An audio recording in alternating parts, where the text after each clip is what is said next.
नमस्कार बच्चों, बीए पाठ द्वितीय प्रश्न पत्र की कक्षा में आपका स्वागत है। आज हम इस कक्षा में कुबेरनाथ राय के लिखे हुए निबंध कवि तेरा भोर आ गया पर चर्चा करेंगे।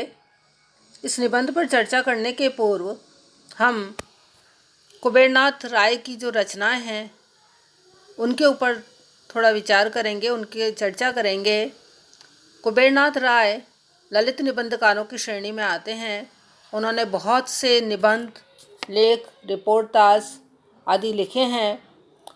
उनकी लेखन शैली जो है वो नए युग बोध को मुखरित करने का एक बहुत अच्छा प्रयास है। उनकी पृष्ठभूमि में चाहे पुराने उदाहरण रहे हों, लेकिन उनके जो भाव हैं, विचार हैं, उनकी कल्पना शक्ति है, उनकी भाषा शैली है, उन सभी में आधुनिकता के दर्शन हमको मिलते हैं।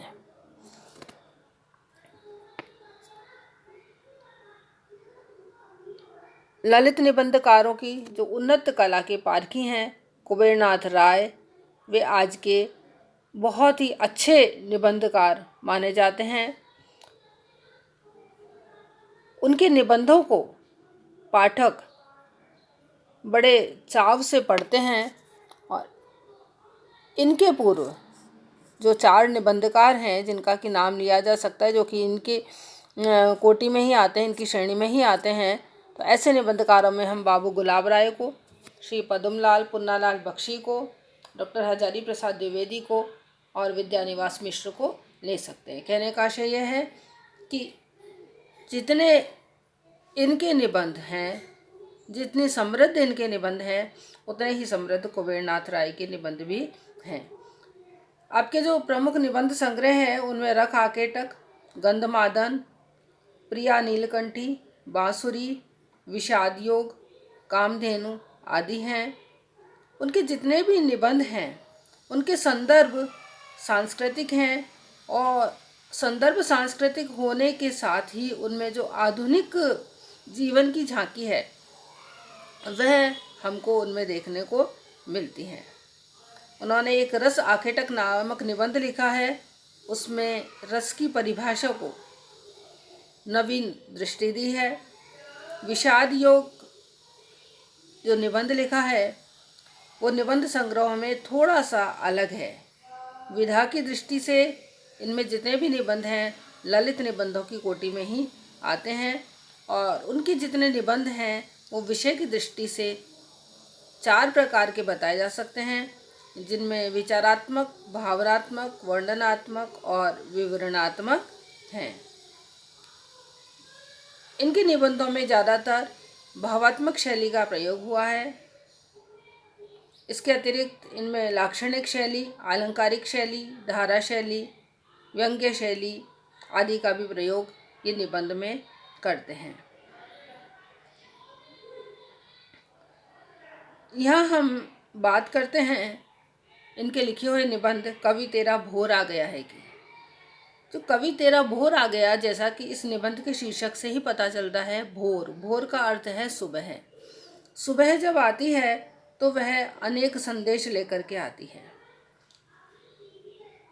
और वो संदेश क्या होता है कि अब जागरण का समय आ गया है, अब जगने का समय आ गया है। इस निबंध में भी कवि तेरा भोर आ गया है कह कर के यहाँ पर लेखक कहना चाहते हैं कि कवि अब सुबह हो गया है, अब तेरे जागने का समय हो गया है, अब तेरा सोने का समय नहीं है। तो इस निबंध में यह भी एक ललित निबंध की श्रेणी में ही आ सकता है और इसका जो मूल लक्ष्य है वो यही है कि इसमें लेखक जागरण की बात करते हैं कि जागरण ही प्रकृति का मूल है। सुबह सुबह जैसे सारी की सारी प्रकृति अपने आप उठ जाती है, अपने आप चलने लगती है, अलग अलग पशु पक्षी वगैरह अपने अपने काम में लग जाते हैं। कुछ उदाहरण देकर के वो बताते हैं कि जैसे मुर्गा अपने आप बांग देता है, उसको बांग देने के लिए कोई नहीं कहता। प्रकृति के जितने भी काम हैं वो चुपचाप अपने आप चलते रहते हैं। ये सब प्रकृति के जितने भी काम हैं वो मनुष्यों को भी यह प्रेरणा देते हैं कि मनुष्य भी अपने अपने कर्म में तत्पर हो जाएं। जैसे सुबह की किरण मुर्गे की बांग जो है वो सबको जगाती है, उसके साथ कवि को भी जगाती है। जब मुर्गा बांग देता है तो सभी व्यक्ति उठ करके जब अपना काम करने लग जाते हैं, तो यहाँ पर लेखक का कहना है कि कवि को भी अपना काम करना शुरू कर देना चाहिए। कहने का आशय है उस समय से लेखक कहते हैं कि अब वह समय आ गया है। भोर का मतलब है कि अब जागरण का समय आ गया है। भोर का मतलब वैसे सुबह होता है, लेकिन यहाँ पर लेखक का भोर का मतलब यह है कि अब जागरण का समय आ गया है। अब बहुत हम सो लिए हैं, लेकिन अब और आगे सुप्त अवस्था में रहना हमारे लिए ठीक नहीं है। और कवि के लिए यह सुप्त अवस्था में रहना ठीक नहीं है, क्योंकि कवि जो है उसे अपने कवि कर्म में तत्पर हो जाना चाहिए। और कवि कर्म में तत्पर होकर के और सृष्टि में, इस संसार में, हमारे आसपास जितनी भी विडंबनाएं हैं, जितने भी वैषम्य हैं, जितनी भी कहना चाहिए कि जो ऐसी चीज़ें हैं जो कि नहीं होनी चाहिए, उसके विरुद्ध कवि को आवाज़ उठानी चाहिए अपनी कविता के माध्यम से। जिस तरह से कि मुर्गे की बांग कवि को जगाती है और उसका सही लक्ष्य भी समझाती है, तो कवि का कार्य जो है, लेखक का कहना है कि वो कोई काम सरल नहीं है। क्यों? क्योंकि कवि का काम सच बोलना है। देखिए, ऐसा आपने पहले भी कहीं पढ़ा होगा कि साहित्य में वह शक्ति होती है जो कि तोप गोलों में भी नहीं होती है। यानी साहित्य के अंदर ही यह शक्ति है जो कि सही गलत को बता देती है। उसमें यह साहस होता है। कवि के अंदर ही यह साहस है कि वह सच भी बोल सकता है, प्रेम का संदेश भी दे सकता है, और जो संसार में भ्रष्टाचार है, शोषण है, अन्याय है, अत्याचार है, उसके विरुद्ध आवाज़ भी उठा सकता है। तो कवि का असली जो धर्म है वो यही है कि प्रेम का संदेश दिया जाए और अन्याय का विरोध किया जाए। यानी आपस में, व्यक्तियों में प्रेम बना रहे, इस बात का संदेश देना कवि का कर्तव्य है। और साथ ही कवि का यह भी कर्तव्य है कि ऐसे लोग जो कि दूसरों के ऊपर अन्याय करते हैं, उस अन्याय का विरोध करना भी कवि का कर्म है।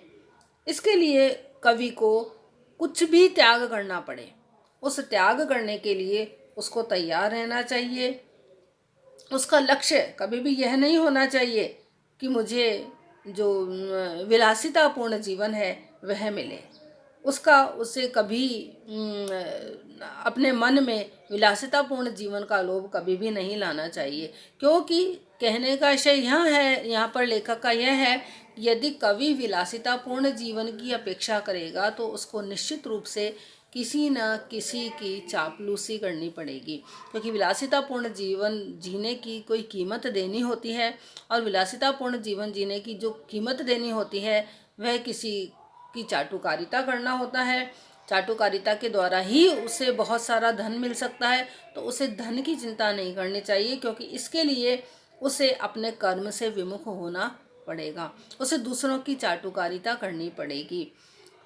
तो ऐसा कवि को बिल्कुल नहीं करना चाहिए। उसे चाहे भौतिक सुख ना भी मिल पाए, लेकिन उसे अपने कर्म को, अपने कर्तव्य को प्राथमिकता देनी चाहिए। और उसका जो कर्तव्य है वो कर्तव्य है कि मनुष्य और मानवीय मूल्यों की रक्षा करना। उसका जो मुख्य कर्तव्य है वो यह है कि वह मानवीय मूल्यों की रक्षा करे। क्योंकि मानवीय मूल्यों की रक्षा करने की दिशा में यदि उसने अपना साहित्य लिखा, अपनी कविता लिखी, तो निश्चित रूप से जो सृष्टि है उसका हित होगा। और यदि वह भौतिक सुखों की लालसा में लगा रहेगा तो फिर वह सही आवाज़ नहीं उठा पाएगा, सही बात नहीं बता पाएगा, अन्याय के विरुद्ध आवाज़ नहीं उठा पाएगा। और यदि अन्याय के विरुद्ध आवाज़ नहीं उठा पाएगा तो सृष्टि का हित किसी भी प्रकार से नहीं हो सकेगा। इसलिए यहाँ पर कवि के कर्तव्य को लेखक ने बहुत ही महान बताया है, और उसे यह बताया है कि कवि तेरा भोर आ गया, यानी अब सुबह का समय आ गया। अब तक कवि तुमने बहुत जैसा चल रहा था वैसा, जैसा हम रात में सोते रहते हैं और सोते रहते हैं तो बस सपने देखते रहते हैं, उसके अलावा हम कुछ नहीं करते हैं। तो उसी तरह से यदि अभी तक तूने अन्याय के विरुद्ध आवाज़ नहीं उठाई, मानवीय मूल्यों की रक्षा के लिए कविता नहीं लिखी, तो वह तुझे अब लिखना शुरू कर देना चाहिए। अब उसकी ओर तुझे उद्यत हो जाना चाहिए। अर्थात जिस प्रकार मुर्गे की बांग से सभी अपने अपने कर्म में तत्पर हो जाते हैं, उसी तरह से अब वह समय आ गया है जबकि इस सृष्टि में, हमारे आसपास के वातावरण में कवि को अपने कर्तव्य के प्रति जागृत हो जाना चाहिए। सुबह होते ही जैसे सब अपने काम में लग जाते हैं, उसी तरह से कवि अब तक यदि तुमने अन्याय के विरुद्ध आवाज़ नहीं उठाई, मानवीय मूल्यों की रक्षा नहीं की, आसपास जो भी कुछ हो रहा है, शोषण हो रहा है, अत्याचार हो रहा है, उसके विरुद्ध आवाज़ नहीं उठाई, तो अब और अधिक सोने का समय नहीं है, अब जागने का समय आ गया है। अब तुम्हें जागृत हो जाना चाहिए। और जागृत अवस्था में हम क्या करते हैं, जैसा हमको दिखता है हम उसके अनुसार जो निश्चित काम है उनको हम करते हैं, और जो उचित कार्य होता है उसे ही हम करते हैं। उसी तरह से सुप्तावस्था में हम सपने में चाहे कुछ भी देख लें, लेकिन जागृत अवस्था में हम सही काम करने की ही कोशिश करते हैं। उसी तरह से यहाँ पर लेखक का मानना है कि कवि अब तेरा सुबह भोर आ गया है, यानी सुबह का समय आ गया है, और अब तुझे उठ करके और मानवीय मूल्यों की रक्षा के लिए तत्पर हो जाना चाहिए। अन्याय, शोषण, अत्याचार आदि के विरुद्ध विद्रोह करना चाहिए, आवाज़ उठानी चाहिए। तो बच्चों, आज हमने कुबेरनाथ राय की जो साहित्यिक जो कृतियां हैं उनके बारे में पढ़ा, उनके साहित्य के बारे में पढ़ा, और इसके अतिरिक्त कवि तेरा भोर आ गया निबंध के बारे में भी हमने उसके जो संक्षेप में हमने उस निबंध को देखा, उसका सार देखा, उसका कहना चाहिए कि उसमें जो मूल भाव है उसको देखा, और इसके ऊपर हम विस्तार से चर्चा अगले व्याख्यान में करेंगे। धन्यवाद।